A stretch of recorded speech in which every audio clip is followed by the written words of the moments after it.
Un vote en ligne, inédit pour le président russe, isolé pour cause de Covid-19 dans son entourage. L'issue des législatives en Russie, en revanche, ne devrait pas créer de surprise. Faute de concurrence réelle, le parti Russie Unie de Vladimir Poutine devrait s'imposer.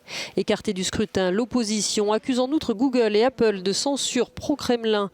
En cause leur décision de supprimer une application du mouvement d'Alexeï Navalny qui permettait aux électeurs de savoir quel était le candidat le mieux placé dans sa circonscription pour mettre en difficulté celui du pouvoir. Les deux géants de la tech ont été convoqués jeudi devant une commission du Sénat.